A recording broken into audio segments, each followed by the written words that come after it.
प्यारे बच्चों नमस्कार और एक बार पुनः आपका स्वागत है मेरे YouTube channel NTA net political science में। हम बात कर रहे हैं केंद्र राज्य वित्तीय संबंध की और जिसमें अनुच्छेद 286 तक हम अध्ययन कर चुके हैं। अब हम आज से अनुच्छेद 287 से आगे अध्ययन करेंगे। केंद्र राज्य वित्तीय संबंधों में बहुत डीपली हम पढ़ने का प्रयास कर रहे हैं और मुझे उम्मीद है कि आप लोगों के ये समझ में आ रहा होगा, क्योंकि अभी तक आप लोगों ने किसी भी प्रकार कमेंट नहीं किया है कि कोई पॉइंट आपके समझ में नहीं आया है।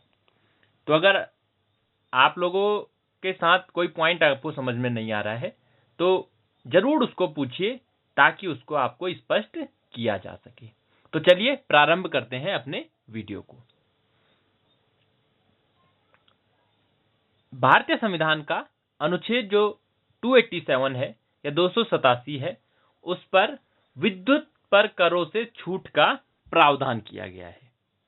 क्या प्रावधान किया गया है? अनुच्छेद 287 कहता है वहां तक के सिवाय जहां तक संसद विधि द्वारा अन्यथा उपबंध करे, किसी राज्य की कोई विधि किसी सरकार द्वारा या अन्य व्यक्तियों द्वारा उत्पादित विद्युत के उपभोग या विक्रय पर जिसका, अब क्या क्या प्रावधान है देखिए, क भारत सरकार द्वारा उपभोग किया जाता है या भारत सरकार द्वारा उपभोग किए जाने के लिए उस सरकार को विक्रय किया जाता है। यानी कि किसी सरकार को विक्रय किया जाता है किंतु भारत सरकार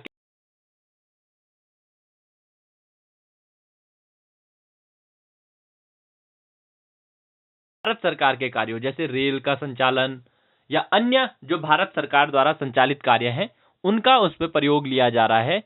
तो ऐसे संबंध में या किसी रेल के निर्माण, बनाए रखने या चलाने में भारत सरकार या किसी रेल कंपनी द्वारा जो उस रेल को चलाती है उपभोग किया जाता है अथवा किसी रेल के निर्माण, बनाए रखने या चलाने में उपभोग के लिए उस सरकार या किसी ऐसी रेल कंपनी को विक्रय किया जाता है।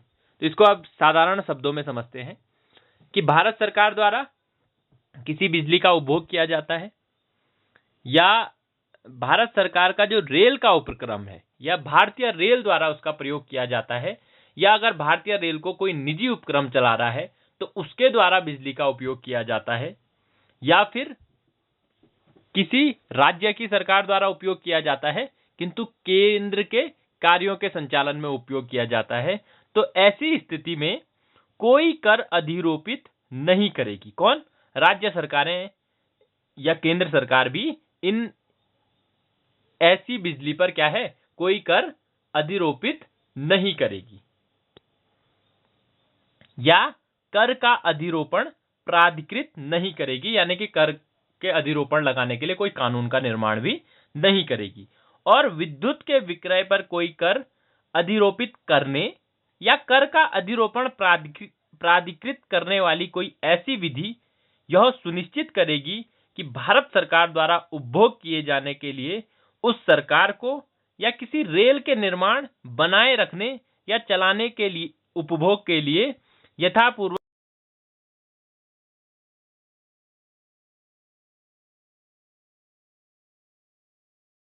में उपभोग करने वाले अन्य उपभोक्ताओं से ली जाती है उतनी कम होगी जितनी कर की रकम है। ना तो आप टैक्स लगाएंगे, ना ही आप जो कीमत है उसको बढ़ाएंगे।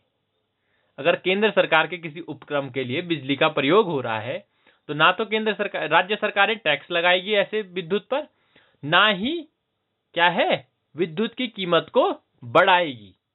और विद्युत की कीमत जो व्यक्तियों को दी जाती है उसमें जो टैक्स जुड़ा होता है उससे भी कम होगा। मतलब वो टैक्स की रकम जो है वो क्या है, काट दी जाएगी और एक हिसाब से, मतलब जो उसका उत्पादन, जितने में विद्युत का उत्पादन हुआ है उतना ही उत्पादन शुल्क के मात्र में ही क्या है, ऐसे उपकरणों को चलाने के लिए बिजली को दिया जाएगा। इसका कहने का अर्थ यह है। तो भारतीय संविधान का अनुच्छेद 287 इस प्रकार का प्रावधान करता है। अब आते हैं भारतीय संविधान के अनुच्छेद 288 या 288 में, जो कि जल या विद्युत के संबंध में राज्यों द्वारा कराधान से कुछ दशाओं में छूट का प्रबंध करता है। अनुच्छेद 288 एक के अनुसार वहां तक के सिवाय जहां तक राष्ट्रपति आदेश द्वारा अन्यथा उपबंध करे, राष्ट्रपति आदेश द्वारा या उपबंध करे, इस संविधान के प्रारंभ से ठीक पहले किसी राज्य की कोई प्रवर्त विधि किसी जल या विद्युत के संबंध में जो किसी अंतर्राज्यीय नदी या नदी दून के विनियमन या विकास के लिए किसी विद्यमान विधि द्वारा या संसद द्वारा बनाई गई किसी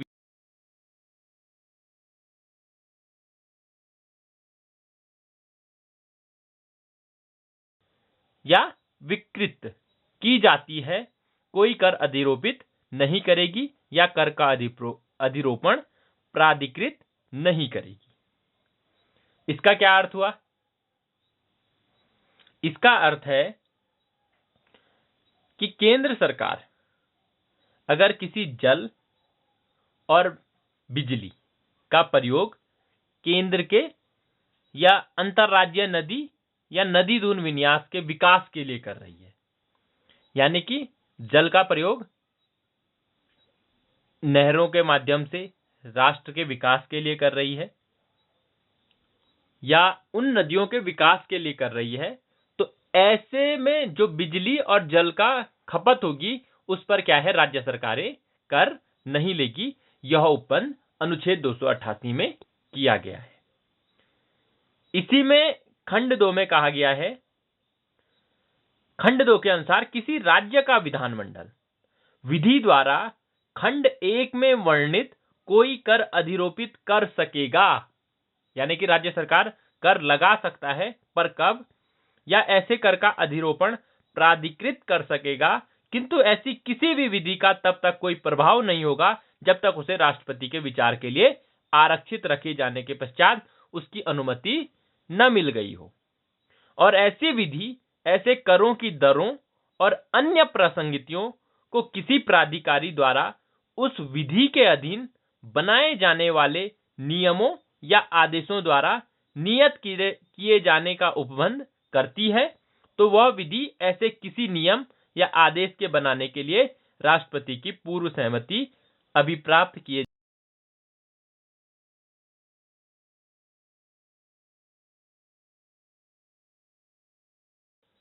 ऐसे जल और विद्युत पर कर लगाना चाहता है तो वो लगा सकता है, भले ही उसका जो आप ड्राफ्ट बनाएंगे उस ड्राफ्ट को राष्ट्रपति की मंजूरी मिल चुकी हो और उसके पश्चात ही आपने नियम बनाया है, तो आप ऐसे कर को लगा सकते हैं। यानी कि केंद्र सरकार की मंजूरी के पश्चात आप ऐसे नदी विन्यासों और अंतरराष्ट्रीय नदी या नदी दून विन्यास के विकास के लिए जो केंद्र सरकार कार्य कर रही है, आप उस पर कर लगाना चाहते हैं, तो राष्ट्रपति की पूर्व सहमति के पश्चात आप क्या है उस पर कर लगा सकते हैं। तो ये भी स्पष्ट हुआ।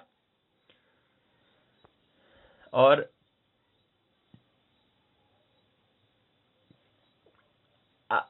अब इसमें है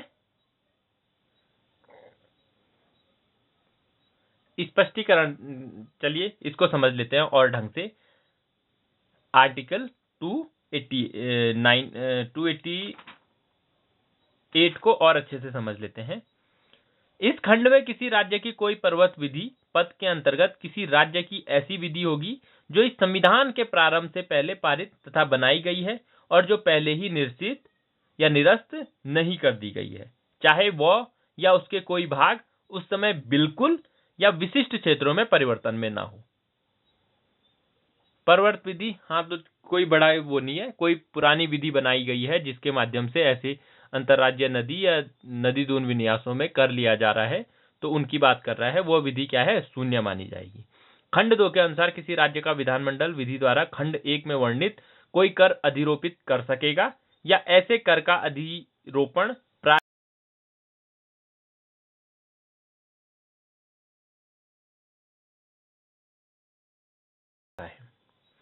तो ये स्पष्ट हुआ। अब है अनुच्छेद 290, बहुत इंपॉर्टेंट अनुच्छेद है और इसको समझना बहुत जरूरी है और बहुत टिपिकल भाषा क्या है इसमें संविधान निर्माताओं ने की हुई है, तो इसलिए बड़े ध्यान से इसको सुनिएगा। कुछ व्ययों और पेंशनों के संबंध में समायोजन, यानी कि कुछ खर्चे और पेंशन के संबंध में क्या नियम कानून बनाए गए हैं उसके संबंध में वर्णन किया गया है। संविधान के अनुच्छेद 290 के अनुसार जहां इस संविधान के उपबंधों के अधीन किसी न्यायालय या आयोग के व्यय अथवा किसी व्यक्ति को या उसके संबंध में जिसने इस संविधान के प्रारंभ के पहले भारत में क्राउन के अधीन अथवा ऐसे प्रारंभ के पश्चात संघ के या किसी राज्य के कार्यकलाप के संबंध में सेवा की है, संदेह पेंशन भारत की संचित निधि पर भारित है वहां, ठीक है। तो यानी कि ये कह रहा है कि अगर भारत के संविधान के लागू होने से पूर्व कोई जो ब्रिटिश गवर्नमेंट थी उसके अधीन भारत सरकार में काम कर रहा था, या फिर उनके जाने के पश्चात भारतीय संविधान के अनुसार भारतीय संविधान निर्मित होने से पूर्व भारत सरकार के अधीन कार्य कर रहा था, तो ऐसे व्यक्ति को क्या है, पेंशन देय होगी। किसी न्यायालय या आयोग के व्यय, न्यायालय यानी कि आपके कोर्ट के कर्मचारी हो सकते हैं या आयोग द्वारा, आयोग आपका केंद्र का आयोग भी होता है और राज्य के आयोग भी होते हैं, तो उनके कर्मचारियों के और अन्य भी लिखा है, अथवा किसी व्यक्ति को उसके संबंध में संविधान के प्रारंभ, तो अन्य व्यक्ति भी कोई अगर है जिसने राज्य सरकार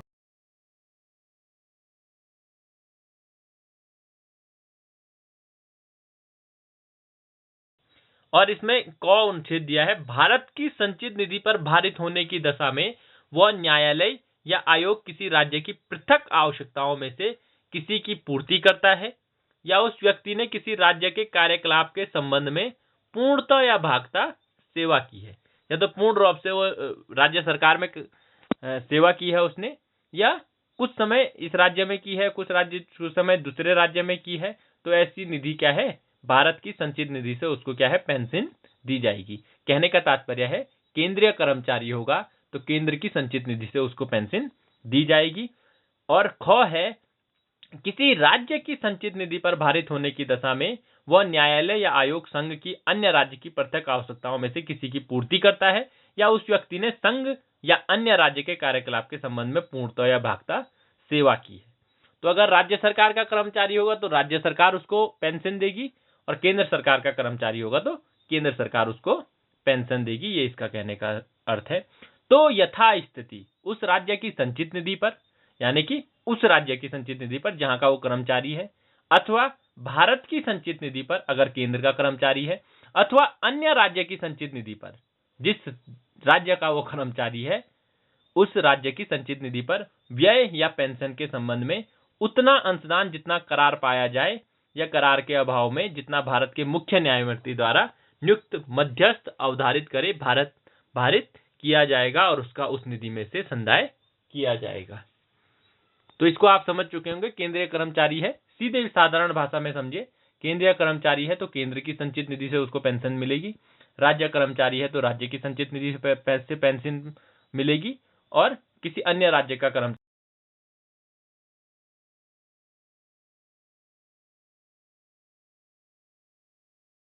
290 क में कुछ देवस्वम निधियों को वार्षिक संदाय, यानी कि ये मंदिरों से संबंधित है, कुछ देवस्वम निधियों को वार्षिक संदाय। तो भारतीय संविधान के अनुच्छेद 290 क के अनुसार प्रत्येक वर्ष 46,50,000 रुपये की राशि केरल राज्य की संचित निधि पर भारित की जाएगी, यानी कि केरल राज्य की जो संचित निधि होगी उस पे से 46,50,000 रुपये क्या है, भारित किए जाएंगे। किसके लिए? और उस निधि में से तिरुवांकुर देवस्वम निधि को संदत की जाएगी, यानी कि यहां से ये पैसा लेके किसको दिया जाएगा, तिरुवांकुर देवस्वम निधि को दिया जाएगा। और प्रत्येक वर्ष 13,50,000 रुपये की राशि तमिलनाडु राज्य की संचित निधि पर भारित की जाएगी, और इस निधि में से 1 नवंबर 1956 को उस राज्य को तिरुवांकुर कोचीन राज्य से अंतरिम राज्य क्षेत्रों के हिंदू मंदिरों और पवित्र स्थानों के अनुरक्षण के लिए उस राज्य में स्थापित देवस्वम निधि को संतत की जाएगी। तो जो तमिलनाडु राज्य में देवस्वम निधि होगी, यानी कि जो मंदिरों, हिंदू मंदिरों के रख रखाव के लिए कोई बोर्ड, जैसे आपने अभी देखा होगा चार धाम बोर्ड बना है। इसके अलावा आपका जम्मू कश्मीर में जो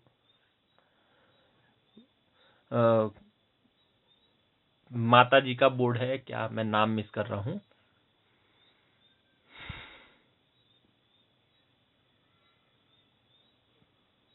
तो ऐसे बोर्ड जो है उस बोर्ड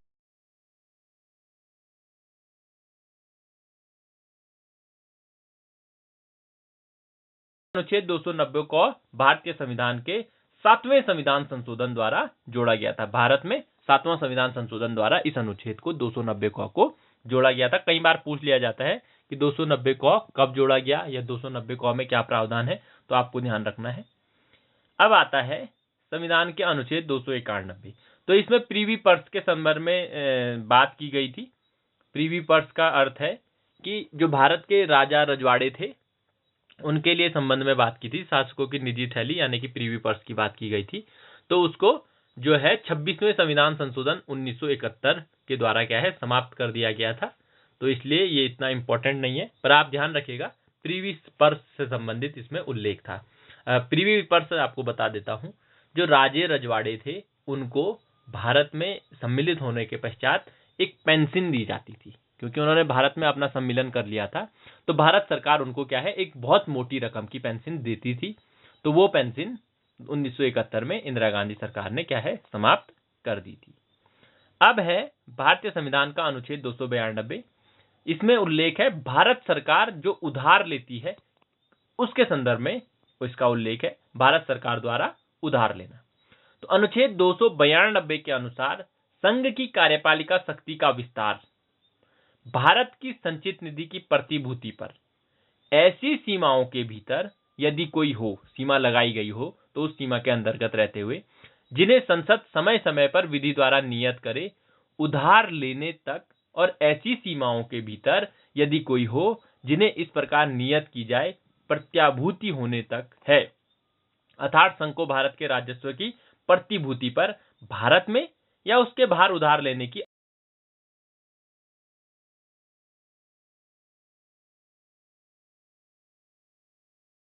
जो संसद समय समय पर नियत करे। कहने का तात्पर्य है कि जो भारत की संघ सरकार है उसे अपने खर्चों को चलाने के लिए, और कभी अगर उसे आवश्यकता पड़ती है तो उसे भारत के राज्यों से या भारत राज्य के भीतर या भारत राज्य के बाहर कहीं से भी कर लेने की जो उधार लेने की शक्ति है वो दी गई है। यानी कि भारत सरकार भारत के भीतर और भारत के बाहर क्या है, उधार ले सकती है। किस पर? भारत की जो प्रतिभूति है, प्रतिभूति यानी कि जो भारत की संपत्ति है, उस संपत्ति को गिरवी रखकर क्या है, उधार ले सकती है। गिरवी रखना मतलब होता है कि भाई अगर हम नहीं दे पाए तो इस संपत्ति को आप ले लेना। तो भारत सरकार को ये भारत सरकार को उधार लेने की जो शक्ति है वो अनुच्छेद 292 के अनुसार दी गई है। अब आगे बढ़ते हैं, राज्यों द्वारा उधार लेना। भारतीय संविधान के अनुच्छेद 293 में राज्यों को उधार लेने की शक्ति दी गई है, किंतु कहां तक सीमित है देखिए।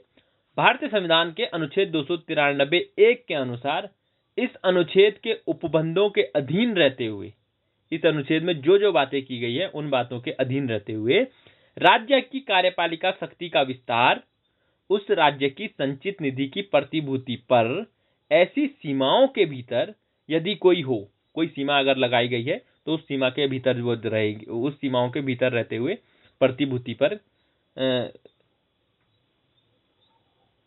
अधिकार है, जिन्हें ऐसे राज्य का विधानमंडल समय समय पर विधि द्वारा नियत करे। यानी कि राज्य का विधानमंडल जो कानून है इससे संबंधित प्रतिभूति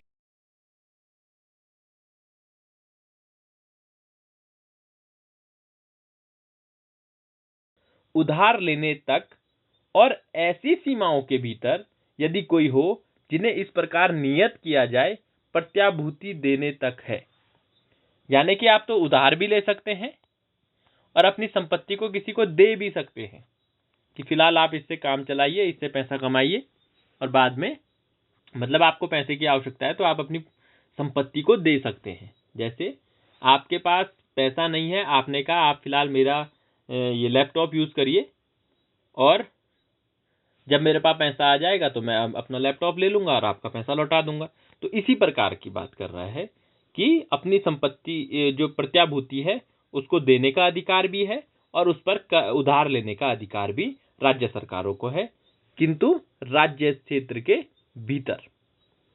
भीतर की संपत्ति को देने का अधिकार है। और भारत राज्य क्षेत्र के भीतर क्या है, यह उधार कहीं से भी ले सकता है। यानी कि उत्तराखंड राज्य, उत्तर प्रदेश राज्य और गुजरात राज्य किसी भी अन्य राज्य से क्या है, उधार ले सकता है।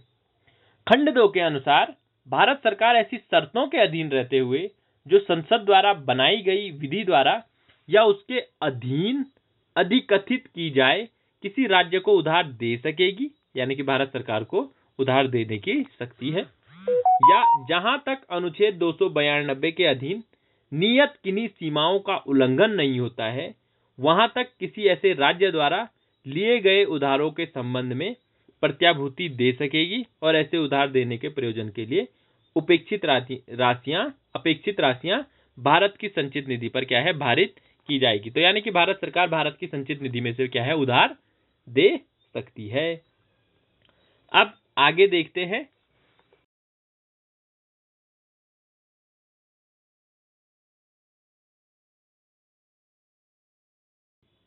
या उसकी पूर्ववर्ती सरकार ने उस राज्य को दिया है, यानी कि किसी राज्य को दिया है, अथवा जिसके संबंध में भारत सरकार ने या उसकी पूर्ववर्ती सरकार ने प्रत्याभूति दी थी, कोई भाग अभी भी बकाया है तो वह राज्य भारत सरकार की सहमति के बिना उधार नहीं ले सकेगा। यानी कि राज्य किसी दूसरे राज्य से उधार ले रहा था, किंतु उस राज्य के भीतर केंद्र की किसी संपत्ति पे उसने उधार लिया है, केंद्र की संपत्ति है, उसको गिरवी रखकर उसने उधार लिया है और अभी तक वो उधार क्या है, चुकता नहीं किया है और राज्य दोबारा उधार लेना चाहता है, तो बिना केंद्र की अनुमति के क्या है, दोबारा उधार नहीं ले सकता है। यह इसका कहने का तात्पर्य है।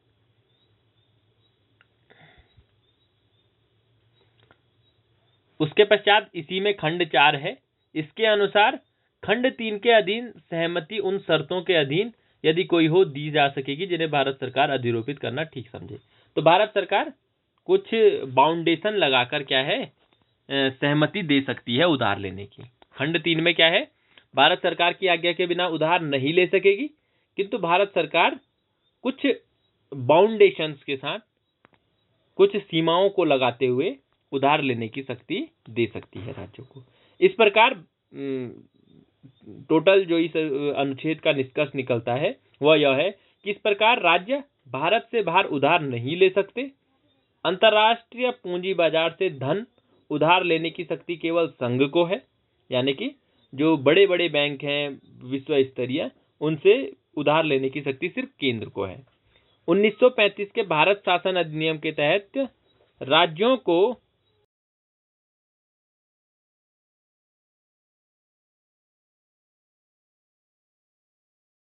उसमें राज्यों को शक्ति थी क्या, केंद्र की सहमति से अन्य राज्यों से उधार लेने की, किंतु जो भारतीय संविधान है उसमें राज्य को यह शक्ति बिल्कुल भी नहीं दी गई है।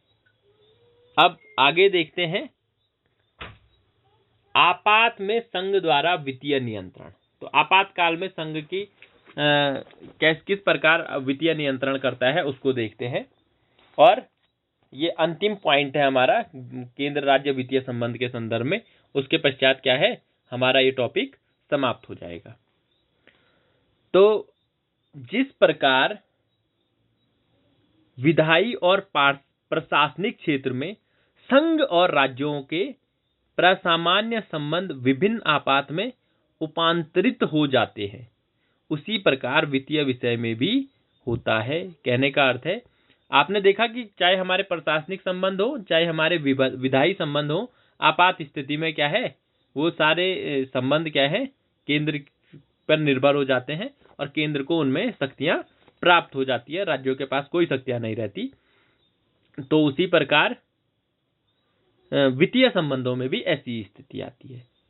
और जब अनुच्छेद 352(1) के अधीन जब आपात की उद्घोषणा प्रवर्तन में है, कहने का अर्थ है राष्ट्रीय आपात जब लगा हुआ है, तब राष्ट्रपति आदेश द्वारा यह निर्देश दे सकेगा कि राष्ट्रपति आदेश द्वारा यह निर्देश दे सकेगा कि इस संविधान के अनुच्छेद 268 से अनुच्छेद 279 के सभी या कोई उपबंध ऐसी किसी अवधि के लिए जो उस आदेश में विनिर्दिष्ट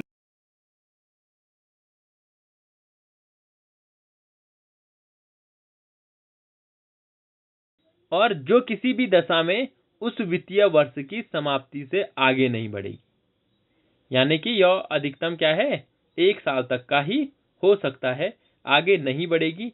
जिसमें ऐसी उद्घोषणा प्रवर्तन में नहीं रहती है, ऐसे अपवादों या उपांतरणों के अधीन रहते हुए प्रभावी होंगे जो वह ठीक समझे।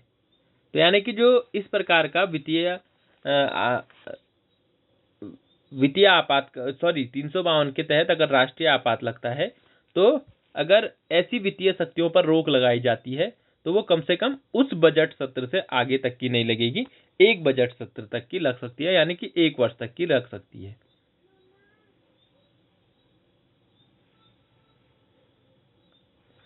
और अनुच्छेद 354(1) में यह क्या है, प्रावधान किया गया है।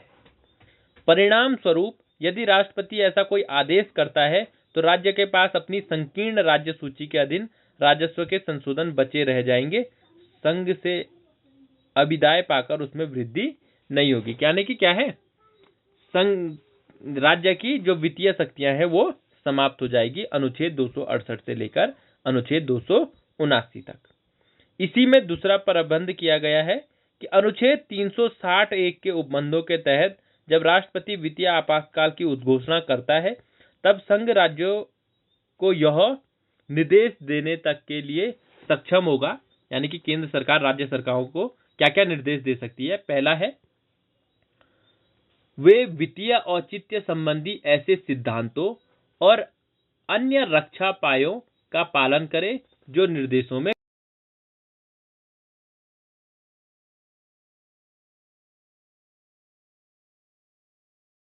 जो उपाय बताएगी उनका पालन राज्य सरकारों को करना होगा। ख है, किसी राज्य के कार्यकलाप के संबंध में सेवा करने वाले सभी या किसी वर्ग के व्यक्तियों के वेतन और भत्तों को कम कर दिया जाए। अगर ऐसा आदेश देती है तो वेतन और भत्ते भी क्या है, काटे जा सकते हैं राज्य सरकार के कर्मचारियों के। और इसमें उच्च न्यायालय और उच्चतम न्यायालय के न्यायाधीश भी सम्मिलित होंगे। इसको हमने पहले भी पढ़ा था कि उच्च न्यायालय और उच्चतम न्यायालय के न्यायाधीशों के वेतन भत्तों की भी कटौती की जा सकती है वित्तीय आपातकाल के दौरान। और तीसरा उपबंध है, राज्य के विधानमंडल द्वारा पारित किए जाने के पश्चात सभी धन और वित्त विधेयक राष्ट्रपति के विचार के लिए आरक्षित किए जाएंगे। यह उपबंध भारतीय संविधान के अनुच्छेद 360(4) में 4 क में वर्णित किया गया है कि अगर वित्तीय आपातकाल अस्तित्व में है तो कोई भी, अगर आप विधेयक पेश कर रहे हैं, धन और वित्त विधेयक पेश कर रहे हैं, तो उसको आपको राष्ट्रपति के विचार के लिए आरक्षित रखना पड़ेगा और राष्ट्रपति ही उस पर सहमति देंगे वित्तीय आपातकाल के दौरान। तो मेरा ख्याल है आज के लिए इतना बहुत है और हमने केंद्र राज्य वित्तीय संबंधों को इसके साथ ही क्या है, समाप्त कर दिया है। मुझे आशा ही नहीं कि उम्मीद भी है कि आपके यह कहीं ना कहीं कुछ ना कुछ आपके जरूर समझ में आया होगा और आपके लिए क्या है, लाभदायक होगा। अब हम कल जो 15 वित्त आयोग अभी तक गठित किए गए हैं उनके संबंध में बात करेंगे और जो प्रारंभिक के वित्त आयोग हैं उनमें तो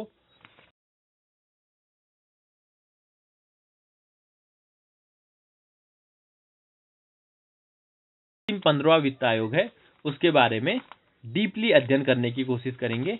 तो मेरा ख्याल है 2 दिन हमें इस वित्त आयोग को पढ़ने में लग जाएगा और उसके पश्चात हमारा क्या है, जो केंद्र राज्य संबंध का टॉपिक है वो समाप्त हो जाएगा। हाँ, थोड़ा सा हमको सरकारिया आयोग को भी देखना होगा और इसके अलावा योजना आयोग को भी इसमें थोड़ा सा देखना होगा, ताकि अगर इस प्रकार के क्वेश्चन आपके पास आते हैं तो आप उनको करने में सक्षम रहें। तो आप लोगों ने मुझे सुना, आप लोगों का बहुत बहुत धन्यवाद।